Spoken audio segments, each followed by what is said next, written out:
Hello, and welcome to the end of year showcase for the Jewish Artistic Mentorship Program, or J.A.M, as we like to call it, hosted through the Siegel Center for the Performing Arts. My name is Caitlin Murphy. I'm the artistic mentor for this program. And if you had told me last year when I virtually hosted this event that I would be hosting it again virtually this year, I would have thrown up in my mouth.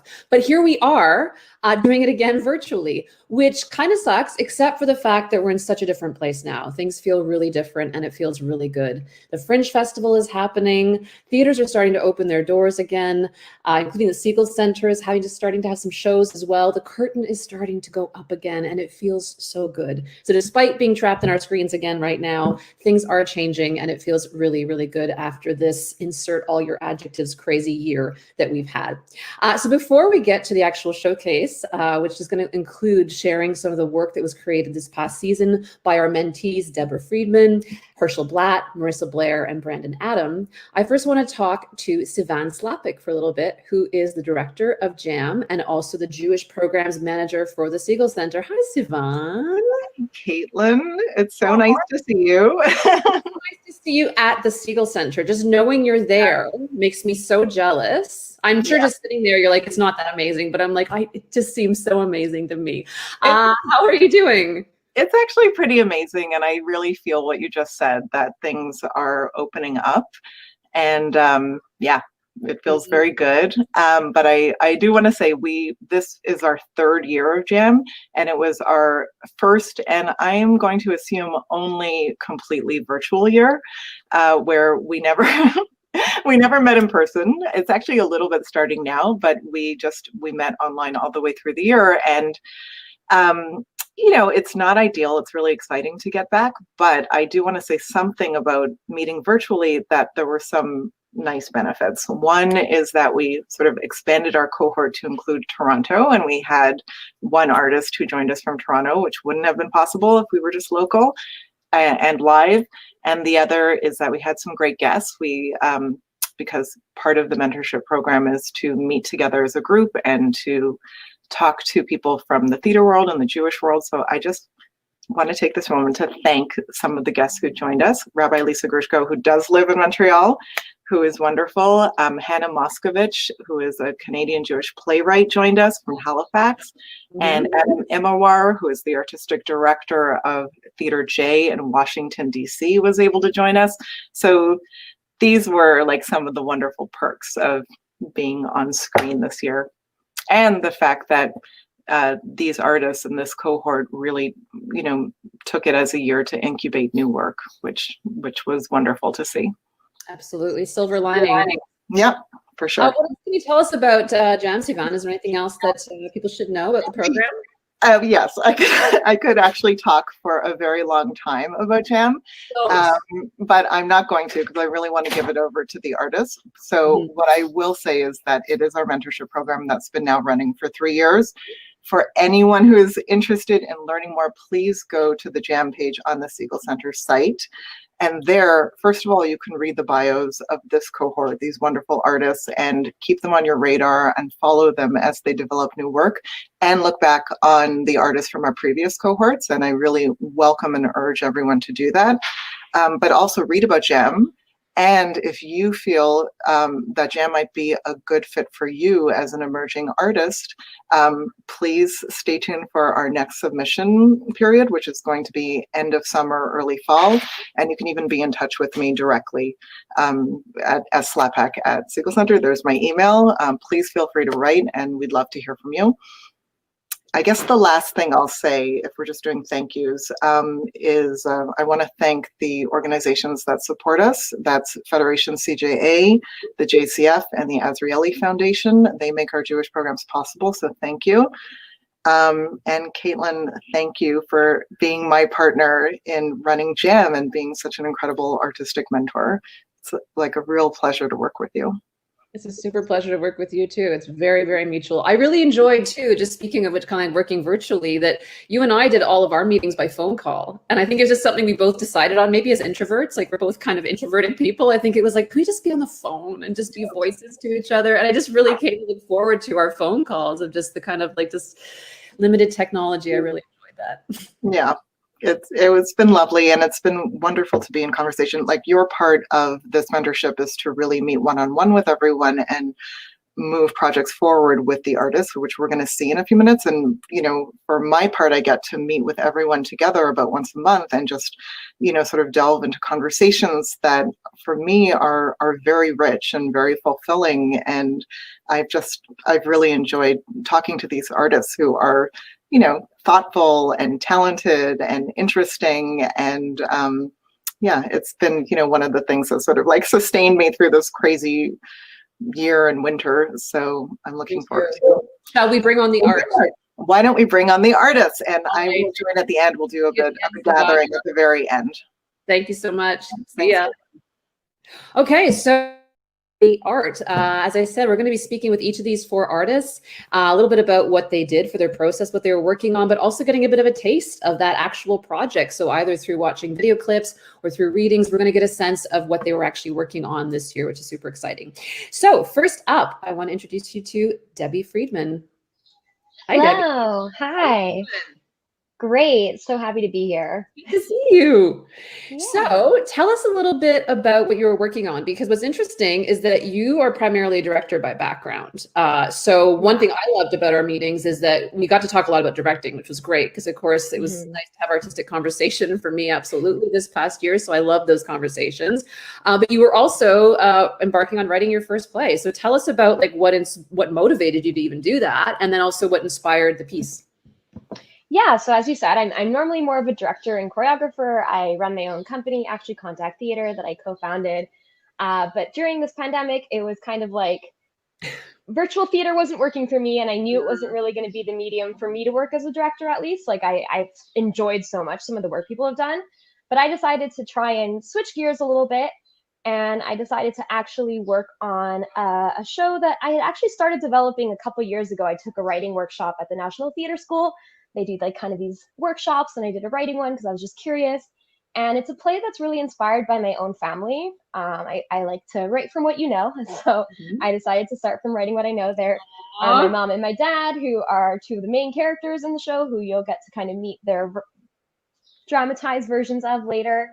So I decided to write this show about my family, and I really just wanted to explore a little bit the ways in which like mental health and intergenerational trauma kind of collide and create very unique family dynamics in the Jewish community. So that's really what spurred me to write this.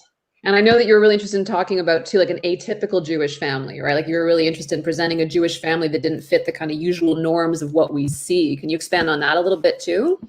Yeah, I mean, as a director, I always enjoy like challenging people's expectations, and it felt only natural that I would do that with my writing too. So I wanted to showcase a new type of Jewish family. I feel like a lot of stories we see kind of in media as well as on stage are often kind of focused on Orthodox Jewish families or rebellions from those families.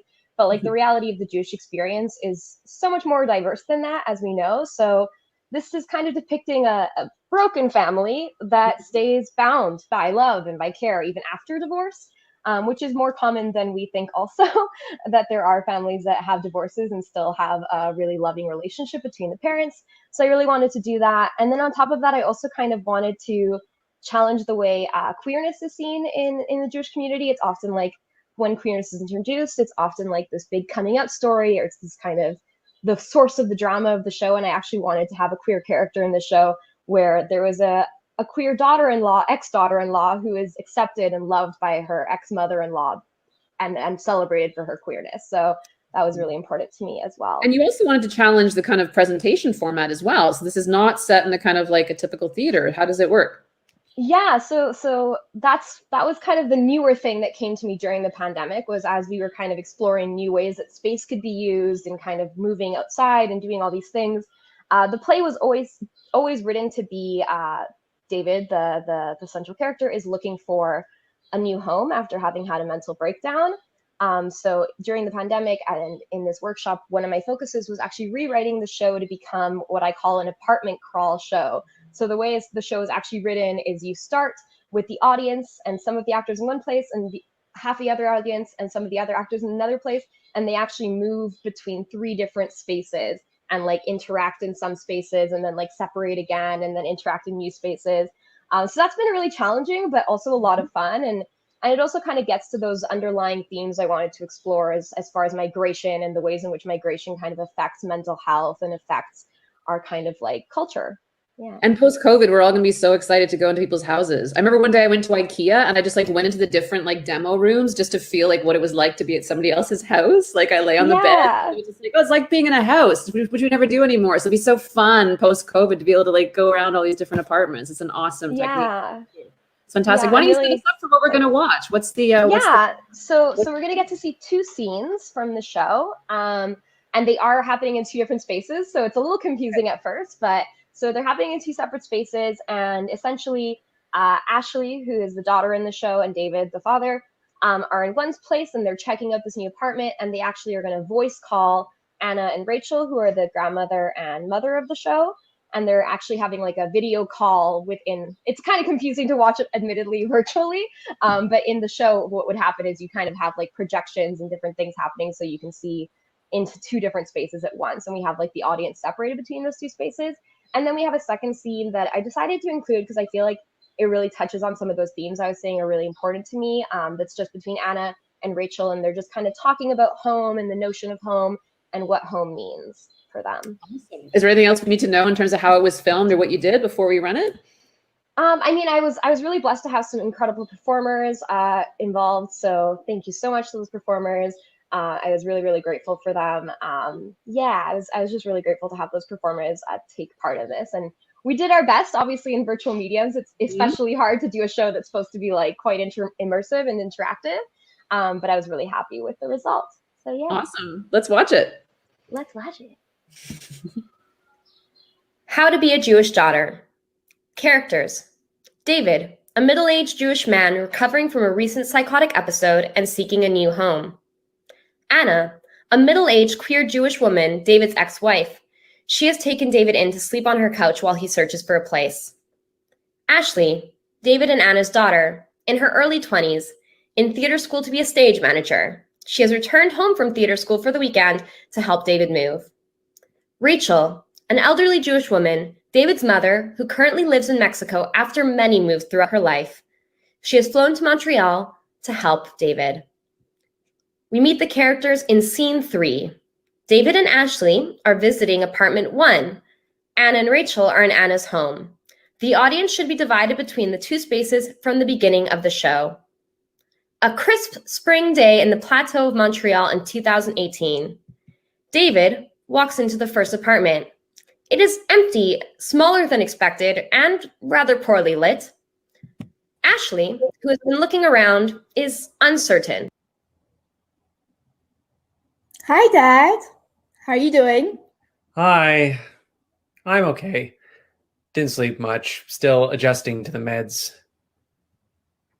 Mom and Oma are going to be sorry they missed the visit. Why did it have to be so early? Well, that's what they get for not reading their goddamn emails. This was the time the landlord gave me. Everyone said they were good for any time today. Well, your Oma is still a little jet-lagged. I don't even know if she's up yet. I texted Mom. She said Oma is up and we can call when you get here. What do you think of the space? I love it. Really? Seems a perfect fit, doesn't it? You chose it. I did not choose it. You sent me 20-something places. I just narrowed it down. Better than the Christmas nightmare apartment with the neon green carpet and the Pepto-Bismol walls. I saw there was a big bike rack and parking spots out back. Yeah, but I don't know. It's a bit like musty, don't you think? It has like a heavy, dark feeling to it. Also, the dimensions are weird. I thought you liked dark things. Not liking neon green carpet does not mean I like dark things. The place with the neon carpet was so nice, though. What are you doing on your phone again? The minute I come into the room, without fail. Mom just texted me that they are up and ready for their virtual tour. Oh. Fine. She dials. Rachel and Anna are projected onto a surface in the apartment as they answer. For this call, the use of screens and projections should enable the audience to hear and see both sides of the conversation. Ashley, can you hear me? I can't see you yet. Oh, yeah, just hold on a second. There. Okay, hi. Hola, preciosa. You look good with your hair like this, Ashley. Oh, hi. Thanks, Omi. Okay, so let me turn you around here so you can see the place. She clicks on her phone. The image in Anna's phone changes from a close-up of Ashley to a shot of the apartment with David in it. Oh, there's your dad. Hola, papito. I can't see you two now, though. Well, the point is for them to see the apartment, Dad. Right. Okay, well, it's very nice. I can't see anything. David, why didn't you wake me to come and see it? Here, hold on. I'll make it bigger. She tries to turn her phone to landscape mode. Rachel and her both tilt their heads sideways as a lock screen is on. Now it's just sideways. Mom, cast it onto the TV. I just showed you how to do that. You click the little box in the corner. Oh, yeah. Wait a second. Anna fumbles with her phone for a bit. As she does this, David walks around the apartment, knocking on walls and testing out the weight bearing of the different ledges and windowsills. Don't forget, you have to turn on the TV first. I knew that. Dad, what are you doing? Just making sure everything is attached well. Anna has figured out the casting. David appears on the TV screen, leaning his full weight on the windowsill in apartment 1. I mean, it's not great. I really like it. Show us the kitchen. How many rooms does it have? Ashley starts to move to the kitchen. David peeks his head into the bedrooms. A loud bang comes from upstairs. Did you guys hear that? No. Yes. Loud neighbors, Dad. Yes, that might be a problem. It has 2 nice bedrooms, though. I don't love the kitchen. Papito, there's no space in there. I mean, there's plenty of space for opening up tuna cans and microwaving potatoes. David, I know you're not living off tuna cans again. Tuna is a perfectly viable source of protein. Another loud bang, followed by muffled yelling. Ashley and David both look up. I don't like this one, mijito. It's a little dark. Yeah, and the upstairs neighbors are noisy, Omi. Sounds like another Jewish family lives up there. Another bang. A Jewish family battling some IKEA furniture from the sound of it. How many Jewish mothers does it take to screw in a light bulb? One with 7 different opinions. David, this clearly is not the right choice. It's dark and loud and frankly so closed off and small. I still like it, though. Dad, those neighbors alone will drive you completely insane. A little late for that. You know what I meant. It sounds like they also just moved in. And hey, if it's a Jewish family, maybe I'll make some friends who'll force me to eat more than canned tuna. If 10 years of marriage to me didn't cure that, I don't know how neighbors will. Yeah, no. No. What is the next viewing, mi amorcita? I can't wait to see you. The landlord said we could come anytime between 9:30 and 12:30. It's super close to you, so you'll probably meet us there. The address is in the itinerary I sent for the day. In the email? Yes. Sorry we missed your email, mi princesa. See you there. They hang up and are each left in their respective separate spaces. Scene 5. Anna's house. Clean and tidy with the exception of the area immediately surrounding the couch on which David has been sleeping. The house is modern, but with a cozy feeling. Mexican and Jewish pieces of art decorate the space. Anna and Rachel prepare to leave the house. In this scene, Anna, Rachel, and the audience that began in Anna's house move to converge with the other group in apartment 2. Well, that place was just terrible. I mean, terrible is a bit harsh. Maybe don't mention it to Ashley. I know she had a lot of long fights with David on the phone the past few nights trying to narrow it down. There must be nicer places than that out there. How many other places are we looking at today? I think it's just that one and the one we're going to now. Just 2 places? That seems like not enough options. I think Ashley was a little worried about David's difficulties with decision making. That's what I'm here. Shviga, I'm not sure you're much better than David in that sense. I can make decisions. Mostly if Simi's there to force you to. What was that? We all need help making decisions sometimes. Speaking of which, are you ready? Can I help you with anything? I'm ready.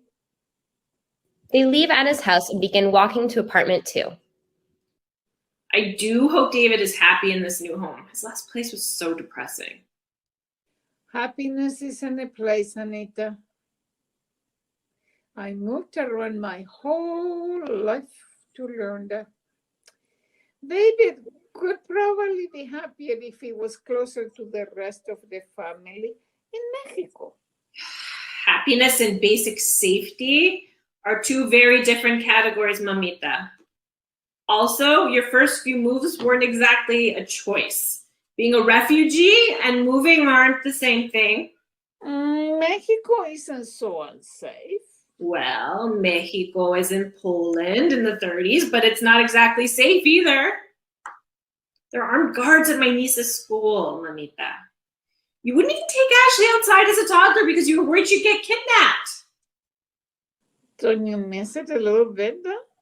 Sure, I miss the food, I miss the art, I miss my friends. Most of my family's still there too. It's not a matter of missing or not. Can we please just drop it? You know, Mexico has become more and more accepting the past 20 years. You could find yourself a nice Jewish Mexican wife. I'm very happy with my life here. Fine. Don't you miss el calorcito? I saw Clara yesterday at the grocery store. She was with her ex-wife. Oh, yeah. Do you think they got back together? I guess so. You know that weird, empty feeling when you see someone unhappy with someone else? I'm very familiar with unhappy couples.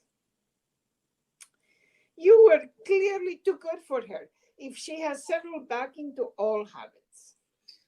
I mean, there's the argument to be had that happy enough is enough in itself. No relationship is perfect. Maybe I just don't know her at all. Maybe that is what happiness looks like for her. Maybe. Maybe's our useless energy. Quizás. I suppose we are all happy enough. She's moved on and my ex-husband's living on my couch. All good things. We are all we really appreciate you helping take care of David. I know he's not the easiest person to live with. Do you remember the day you and Simi came to help David move out of the house after the separation?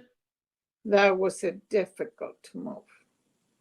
I remember so clearly me, you, and Simi standing by the door as David loaded up his final boxes. And you asked me, now what? And I said, somos familia, siempre. That's still true. David is my family. Whether we're married or not, I chose him and all of you. I have no regrets about that, Shviga. You're all stuck with me. But seriously, if David moved back to Mexico, he could give you some breathing room. we could take care of him. And who would take care of you? We don't need taking care of. Yeah. Leave it. I think this is it. God, this is close. Nice area. Yeah, I mean, literally the exact same area as me. Not my favorite part of this place. David isn't going to just drop by whenever. He's not like that. No, I know, but it'll be weird for Ashley when she comes home. No excuse not to see him every day like she had when he lived out in the South Shore. She shouldn't need an excuse to not see her father. She should be excited to see her father. She is. Ashley needs David in doses and vice versa, in my opinion. I've never seen two people get driven completely crazy by each other so fast. And I used to be married to him. Oh, so David has to be taken in doses? It's not what I meant. Just the two of them together sometimes. David seems to have a pretty direct line to all of Ashley's triggers and is not afraid to pull them. She's not a teenager anymore. She should be able to behave respectfully with her father. He can't help his mental state and obsessive moments. Neither can she. I'm gonna buzz. Anna buzzes the door. Gonna bring my actors back out for a little bow. Thank you so much. Great work, everyone. It's awesome. I think people were probably confused there for a second, going, wait a second, there's two Debbies. What's going on? Yeah, what's happening? I pre-recorded that with the actors.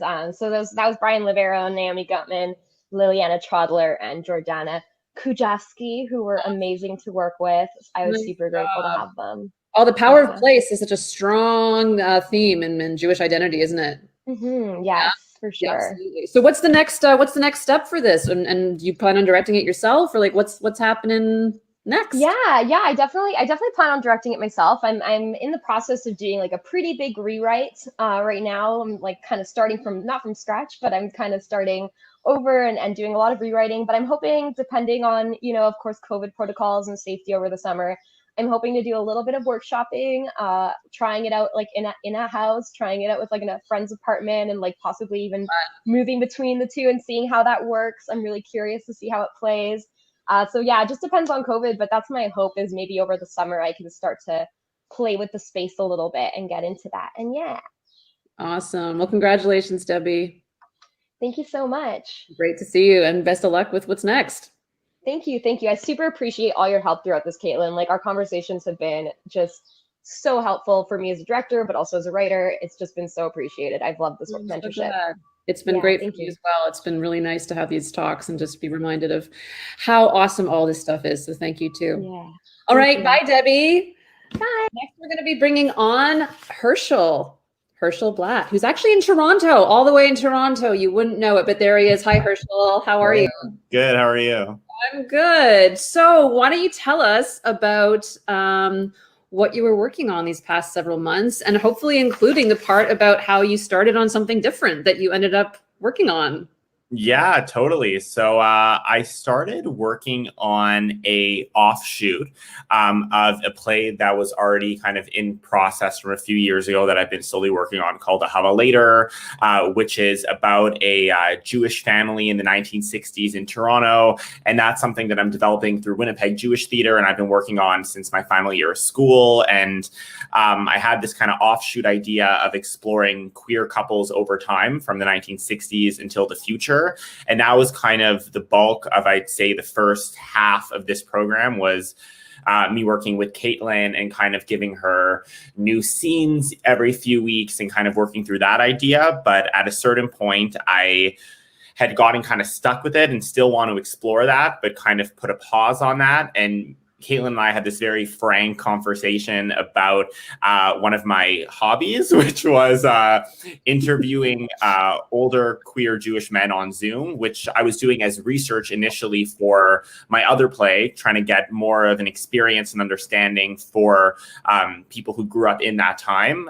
Because in the play that I've been working on, there is a young queer Jewish character, and I really wanted to get myself in that mindset of the time. And then, yeah, we had this conversation about maybe doing more of those interviews and kind of figuring out what kind of theatrical possibilities could come from those interviews. So yeah, I've done about 8 so far, and yeah.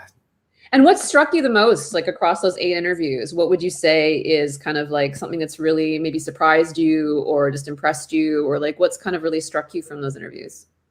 A lot of different things. I just think how like different experiences are across the board. Like just because someone comes from a Jewish background, they're raised in a city like Toronto or Montreal, there are so many dynamic differences based on if you were born here, if you weren't, if your parents are Holocaust survivors, if they're not, and even like age is a big part of it. I interviewed men who were from kind of the early 60s until almost 80. And I'm super interested in the generational differences and kind of how a few years and micro generations changes things. So that's kind of just when it comes to like representation and the exposure to media and little things like that, they just change things. So that was always a point of interest for me going kind of on in the project. And I know you're super fascinated by time too.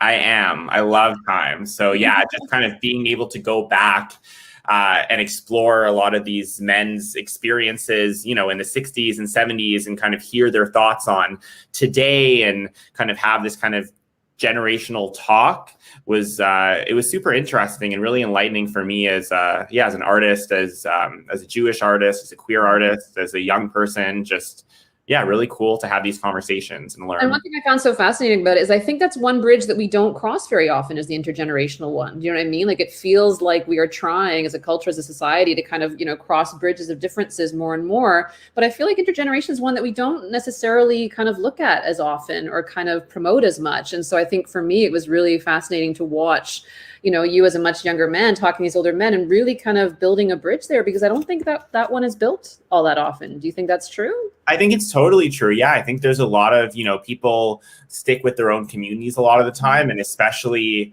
you know, within queer communities, within Jewish communities, there is often a divide, you know, with age. You know, someone in their 20s is not going to often get a chance to sit down for 2 hours with someone who's 70 years old, unless it's maybe their grandparent. But I think because I grew up with my grandmother and I was so close to her, and my baby was such a huge part of my life, and I've always kind of been interested in navigating those differences and kind of like those age gaps and figuring out what kind of brings us closer. So yeah, no, it's definitely, for me, it's something that I'm very interested in and want to explore more. Awesome. So what are you going to share with us today?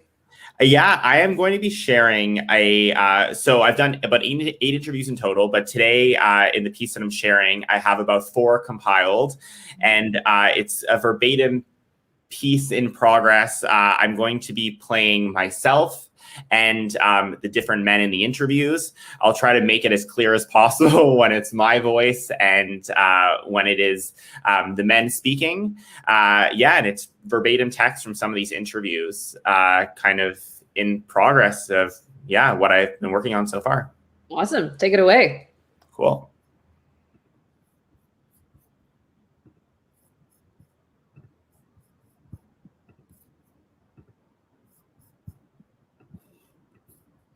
Okay.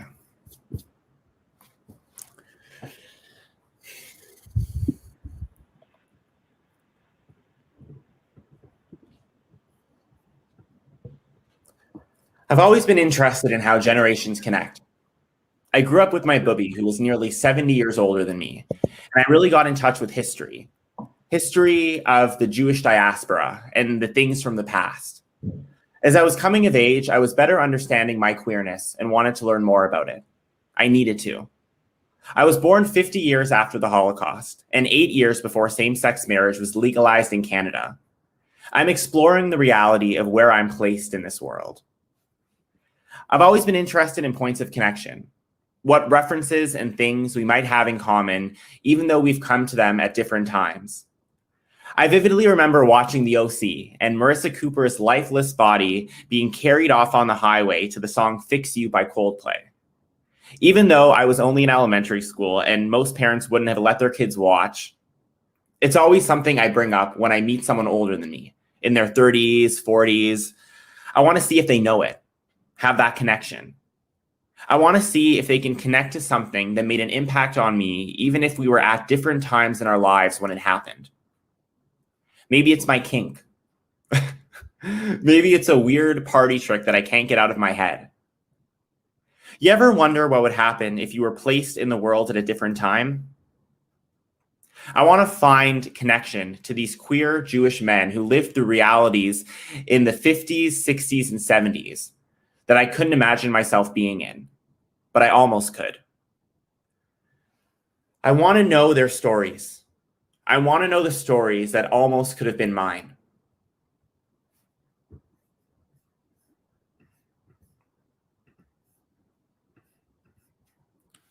I was a post-war baby. I've never hidden the fact that I'm gay. I don't tell everybody, but, I'm not going to sort of pretend I have a girlfriend. Yeah. Have you been able to balance that kind of religiousness in your sexuality? Like, has that ever been a struggle to be kind of a more religious, identifying more as a modern Orthodox and be yourself? Has that been kind of no. I've always said to myself, first of all, the Torah was written 3,000 years ago. Yes. Second of all, the phrase in Leviticus, you shall not sleep with a man as you sleep with a woman. Well, frankly, I don't. So I'm kind of off the hook. The other thing is the way I was created. I'm created in the image of God too. Yeah. And I love the religion. I think it's a wonderful religion. I mean, there are things in it which obviously I don't agree with. You look at the Torah. There are things in it which are quite absurd. An example, a man who accuses his wife of, if a man accuses his wife of adultery, she's given this noxious liquid to drink. If she dies, she's guilty. If she survives, she's innocent. Now, this is in the Torah. We're not going to follow those sorts of rules, those ridiculous practices now. And basically, the laws are very humane. And I think it's a wonderful religion. We live our religion every festival. It's not just eating. There's symbolism in it and history in it. And I don't see why anybody should make me give it up.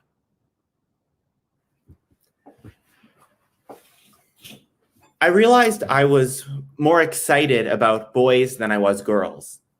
And at that time, you're beginning to socialize.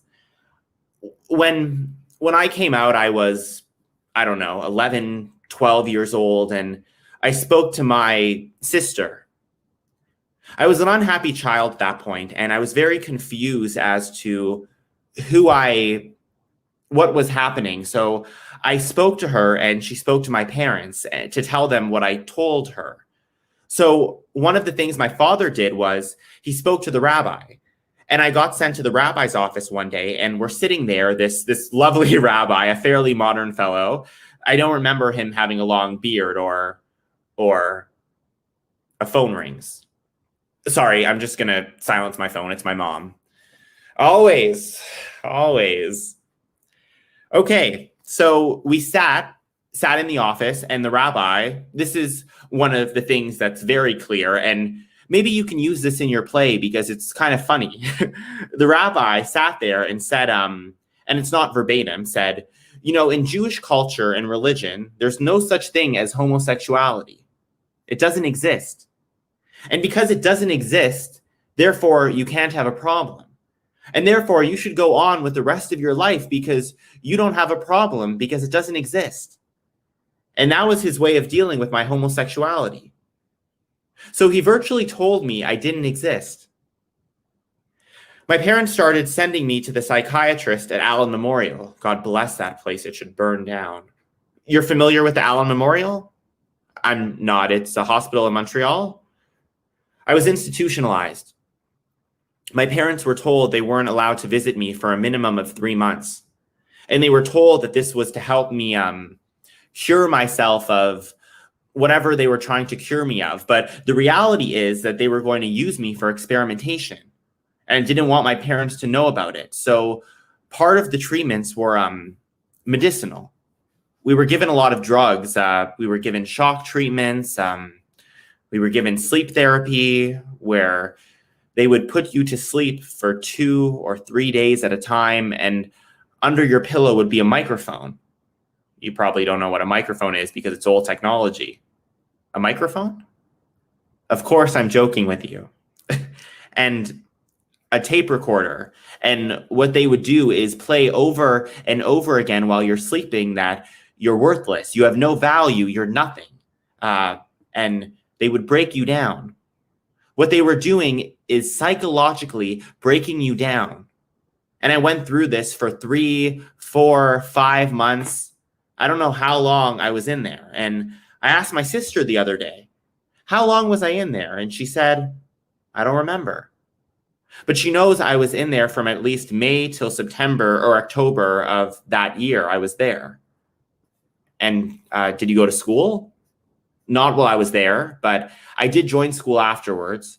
I'll tell you a whole story about school because while I was in there, what was going on? No contact with my parents and the inability to understand what they were doing. I didn't know they were experimenting on me. I thought most of the stuff had to do with because I was homosexual. And I don't remember a whole lot of conversation about being homosexual. Although one of the things that they did to me, they sat me in a room and they would show me photographs. And they would put electrodes on my fingers and they gave me a little control button that you would push to change the slide. The slide projector, again, old technology. They would show me a picture of a nude male and shock the hell out of me. And then I would push the button and the slide would change and there would be a picture of a nude female. Right? Of course, which I wasn't interested. I really liked the pictures of the naked guys. And sometimes they thought it was a long period. I would go for, seconds being shocked. Really, but I mean, painfully shocked. But I like to see the pictures of the naked guys once or twice. I managed to slip into the project room and pull out the slides while the doctor hadn't joined us yet. And I pulled the slides out, these tiny little slides, just to see the naked picture without being shocked. Because I really wanted to, that's why my memory is rather hazy, because a lot of my childhood was wiped away, just washed away. I feel obligated to share it. It's part of my obligation as a human being to pass on this information. It's my life. I want to share it with you. If it has any impact, so be it, positive or negative, but that's my contribution. Is there a word that you heard about that you knew was referring to, Fagala? Fagala?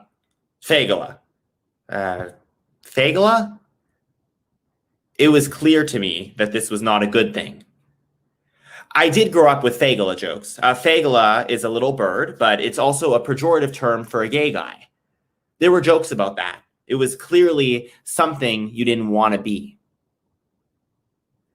I question why the default is always straight. Sexuality is a spectrum, and I question why the default is always one way. It's the majority.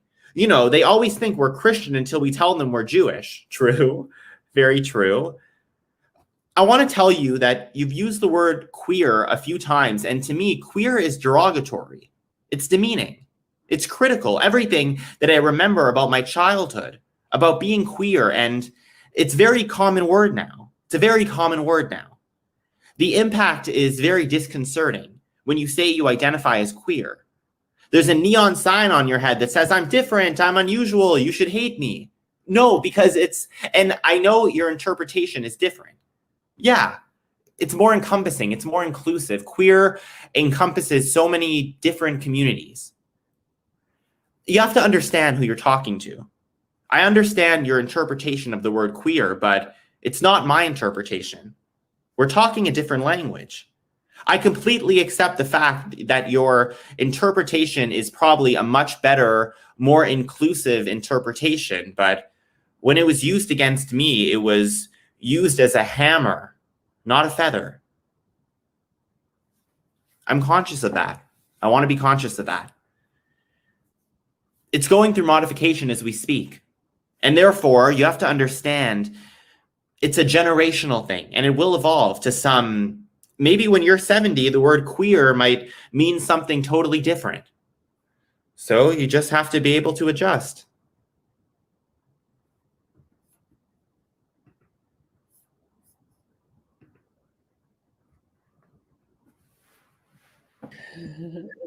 Thank you. Oh my goodness. As we've discussed so many times, I just find that material is so powerful. How has it affected you in terms of thinking about like your own time, by happenstance that you were born and where you are in history with your identity? Like, what does it shift for you, or what does it move for you? Oh, that's a hard question. It's I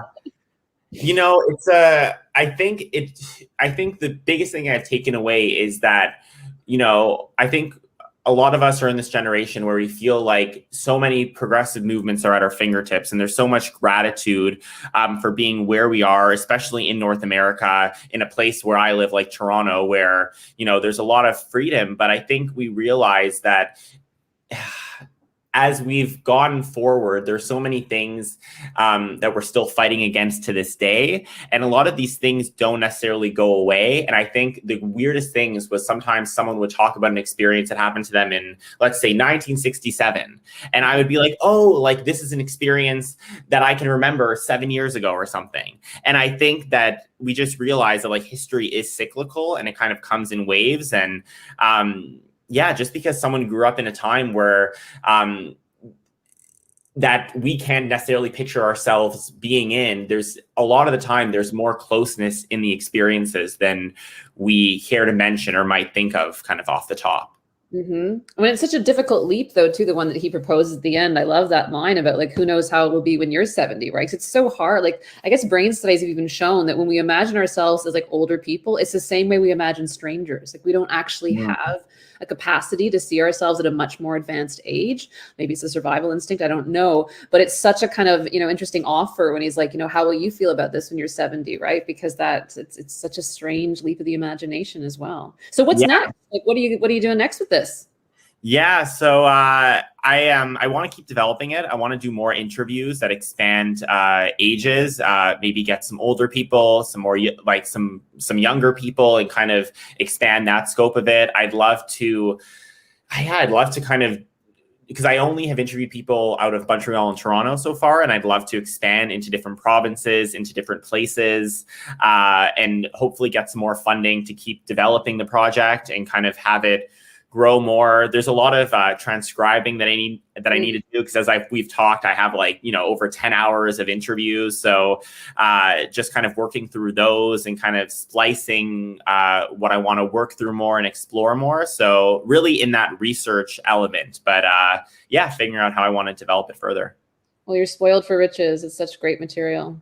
Congratulations, my friend. It's been a pleasure to watch this project grow. Thank you, Caitlin. Yeah, you've been awesome through the whole process. So I'm super grateful for that. Thanks, Hershell. All right, take care. And now moving on to talking to Marissa Blair.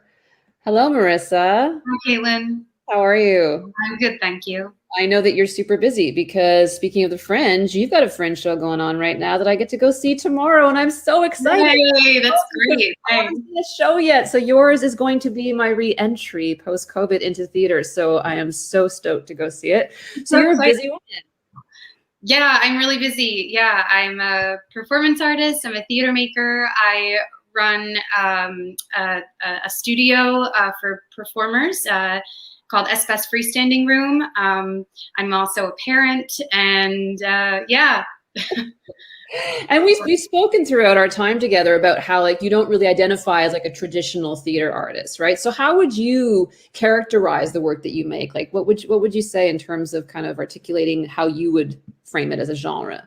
Sure. Yeah, I definitely have a performance art background. I went and studied at NYU in performance studies, but also spent 15 years performing and doing my own work. I went through a bunch of different phases, I guess you could say.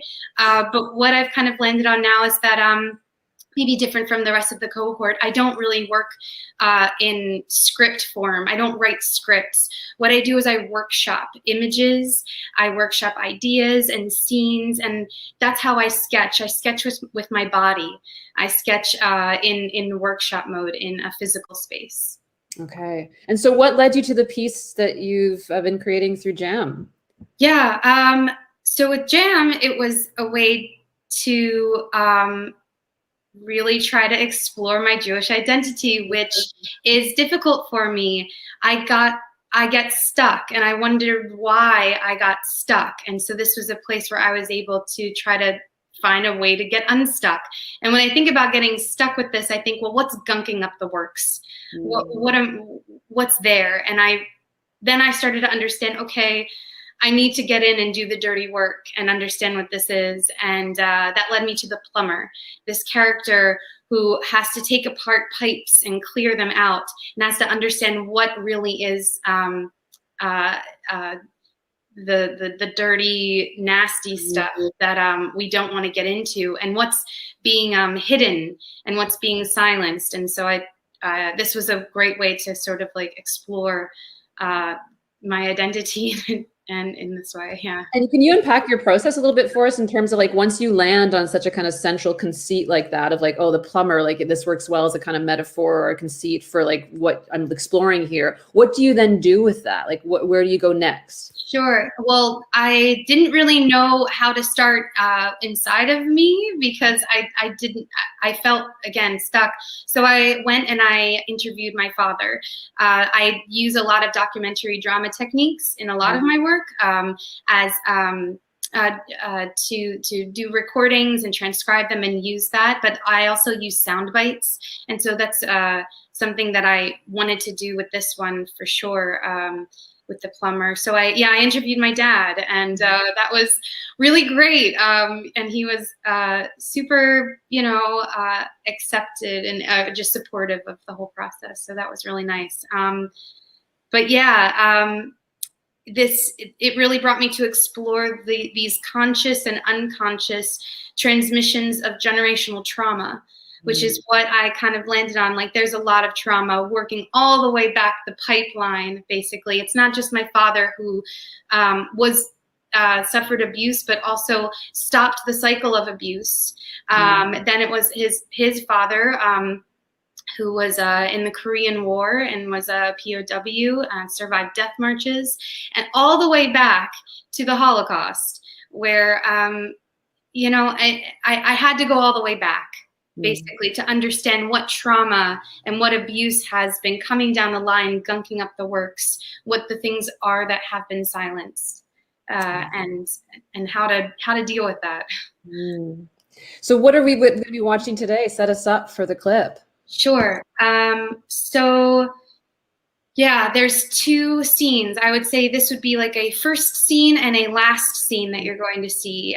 The first scene is the plumber working on a part of the pipe, and the second is another part of the pipe being worked on, which is all the way back to the Holocaust. So I would say that this clip is there needs to be a content warning with this. There are scenes of abuse and violence and anti-Semitism. So I just want to kind of put that out there. But it's also, I work, these are sketches, these are images, and this is not a final product. And I really don't show my method really to people. So this is also really personal. And I work very safely. Is that something I also want to say, is that I work under very safe and trusting and consensual ways. So my scene partner and I, Jeroen Lindeman, we've worked together many times, and nothing that you see is non-consensual or isn't done in a safe and trained and trusting way. Okay. All right. Let's see it.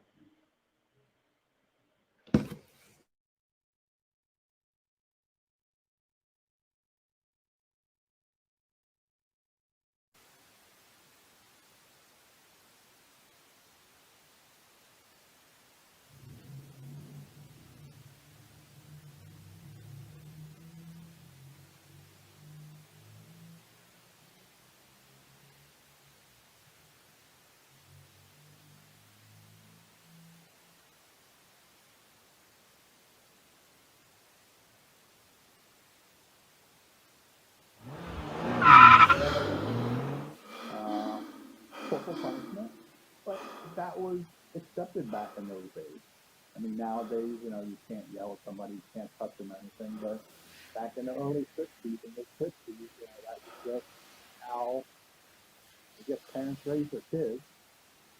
'Cause that's the way they were raised. So it's generational, in my opinion. You don't have to instill discipline somehow. It's just to what extreme the discipline is used out. So, as far as, again, probably what he experienced, maybe he was a little bit more severe in his punishment than maybe somebody else would have been. But punishments than maybe somebody else would have been. Right. And back as an adult, you know, that was pretty screwed up when he did this or did that, or the way he acted, the way he behaved. But that was him. I mean, and again, I can remember stories from my aunts and uncles. You know, it's not like he was a choir boy when he was growing up either as a kid. I think he was probably a juvenile delinquent also. And so whatever punishment got dealt out to him, I don't know.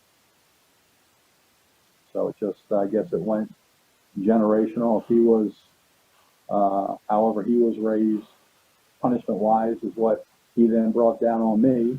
And hopefully I didn't do that to my kids. Not so much anyway. Right. And I hope everybody learns from the parents, the bad things and the good things. You stop the bad traits that you experience and learn from them, and you continue along with the good traits that you learned and experienced from them. And yeah, nobody's perfect. I'm sure I wasn't the greatest father, and hopefully I wasn't the worst father. And just make the next generation of kids and offspring better. If I did 50%. I'm assuming that because he didn't graduate high school, I know that. And he had to go work in the bakery. His father, my grandfather, was a baker also, so I know he went to work in the bakery also. But I just, you know, again, growing up as kids, you remember certain things. I just remember my aunt telling me a story that, you know, he was, I used the word, she didn't use the word juvenile delinquent. I'm using it just as a category that he was probably, I don't know what the right term would be, but she just told me a story one time that he was upset with his father. And his father, I guess, had just finished working at the bakery. I don't know what the scenario was. He got upset. Apparently, crumpled up a bunch of newspapers and put it under his bed and lit it on fire. while his grandfather was sleeping. So, yeah, so I guess that's just an instance of him, the way he grew up. I'm assuming there was a lot of bad things around him and all that. But so if he was half crazy back then, I'm sure being a POW, he went full crazy. And but I'm here to live and talk about it.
Jetzt kann jeder sehen, dass du ein Jürgen bist und alle Deutschen kennen sich vor uns schön.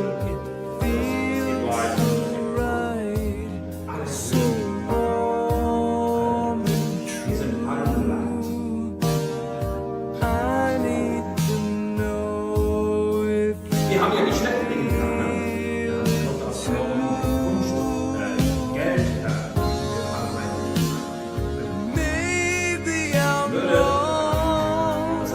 willst du etwas tun? Ein Hausen zurückgeben. Ja.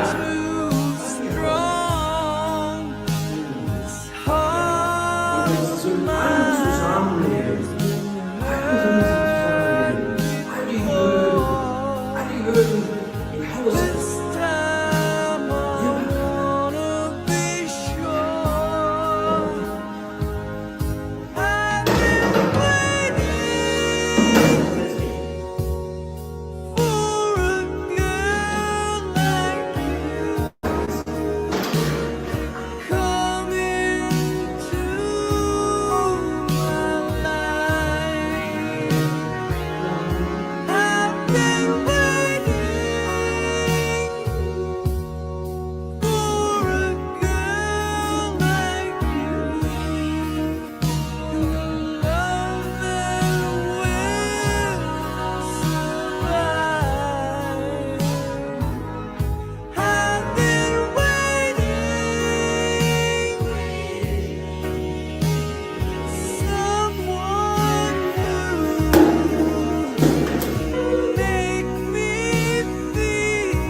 Such powerful stuff.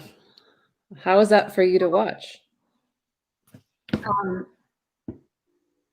I don't show my process, so that was hard to do because this is in no way a final product. It's just sketches to get to where I need to go, but it informs me every time I watch it because I'm looking at it with a critical eye for my own work, my own self. But I go through a range of emotions.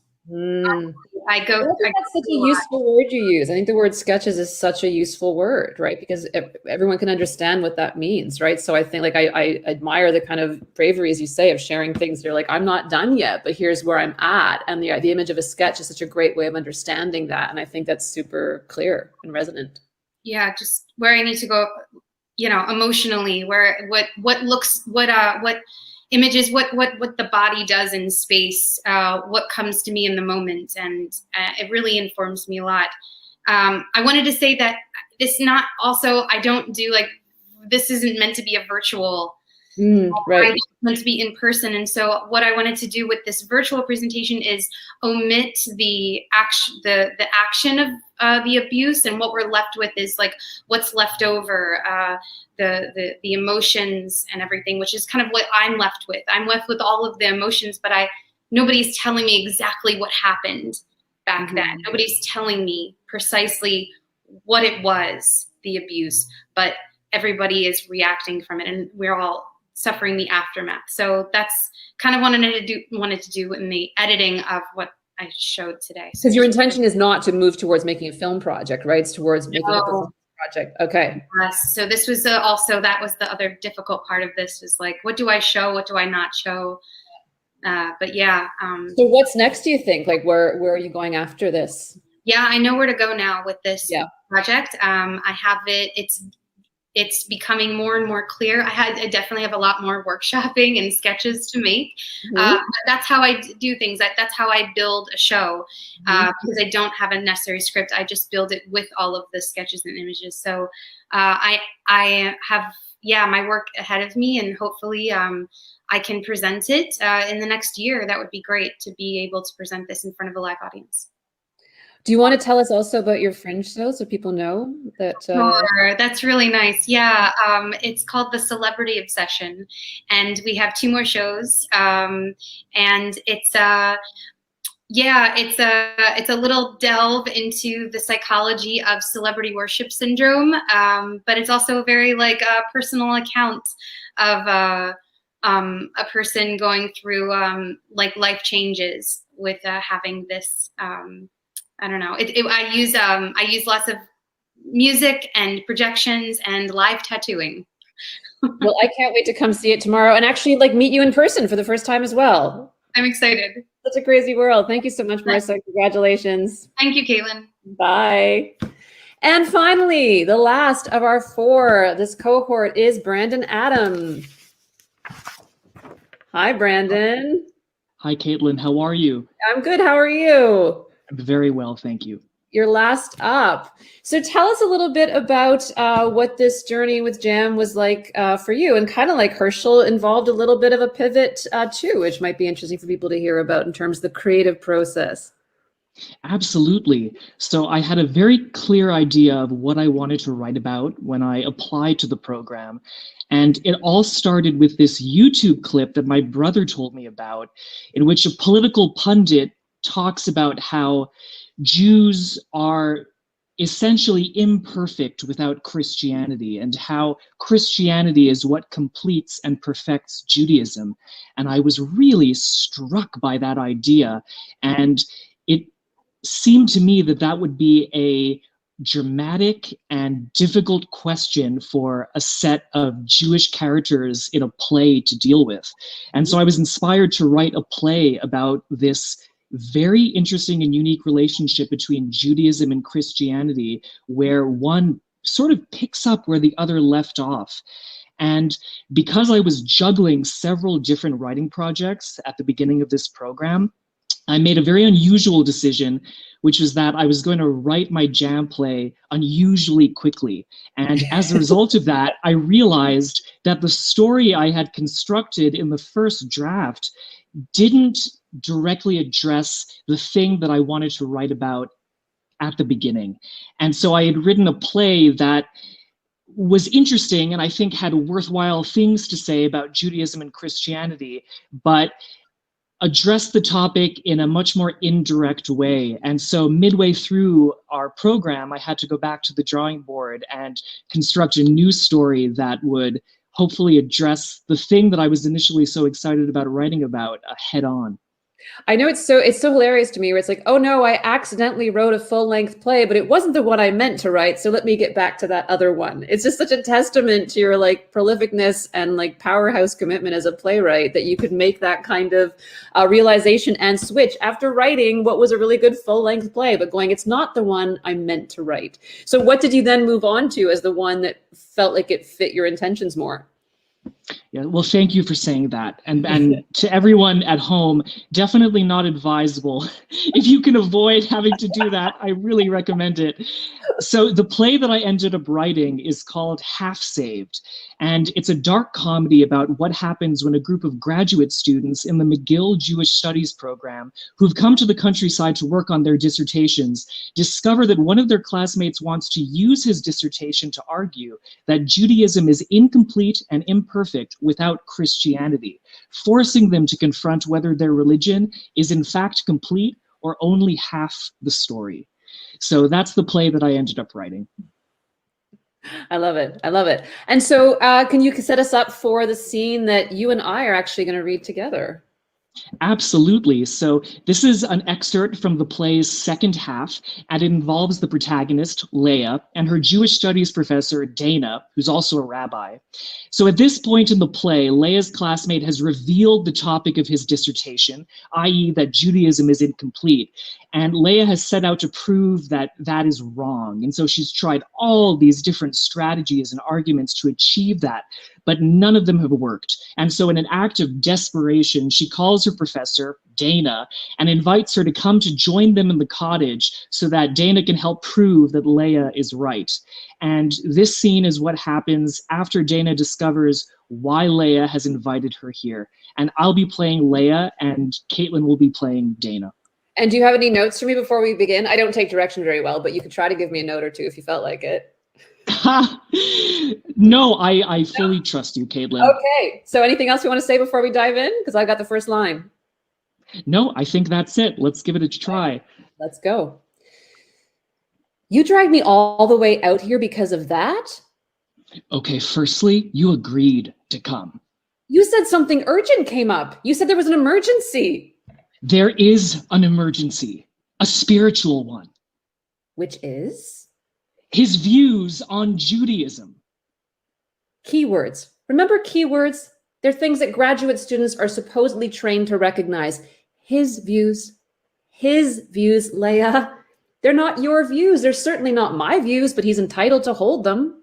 No one's arguing that he isn't. So then what's the issue? That he does. Presumably you know the Jewish arguments for not believing in Christ. Yes, of course I do. So if you know them, then why do you need me? Because they didn't work. Because they didn't convince him. And why do you need to convince him? Because don't Socratic dialogue me. You just do that when you don't have any answers. I'm just trying to get to the bottom of what's going on here. We'll get there quickly because I'm losing my patience. See, Leah, I think there's something else going on. I think there's something you're not telling me. Not true. No one can accuse me of not being forthright.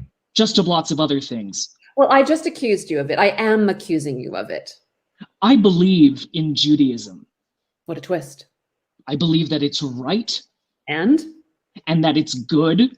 And that it's complete. Go on. And the fact that someone called it incomplete. Yes.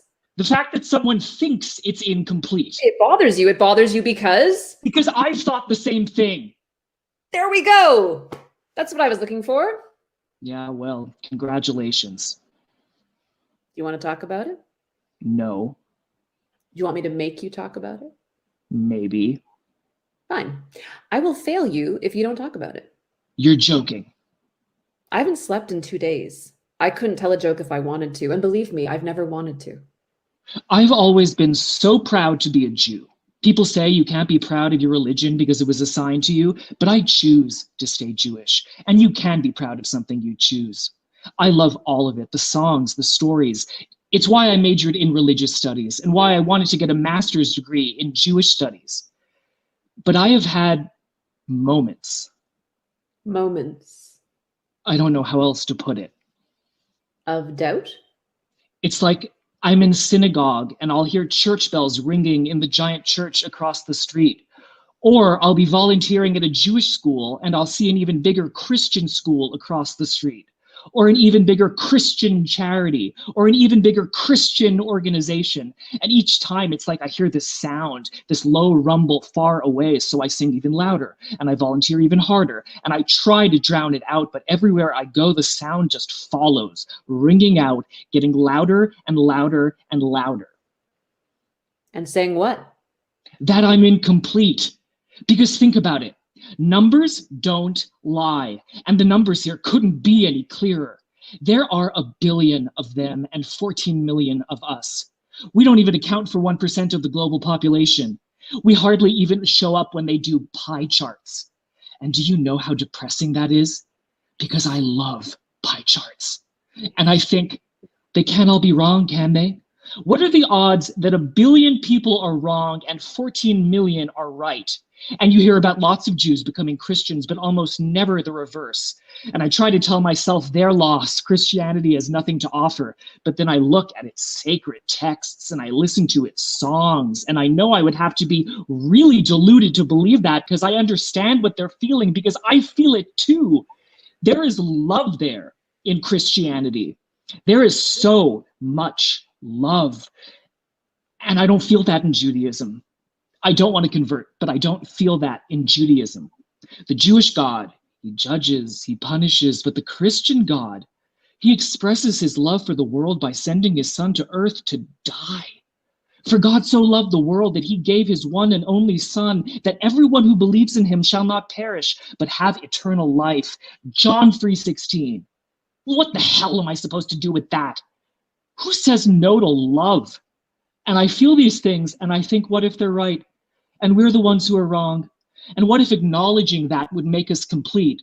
And I try not to think about it, but when I heard Constantine's thesis, this all came flooding back, and I thought, well, I'm not incomplete if I'm right.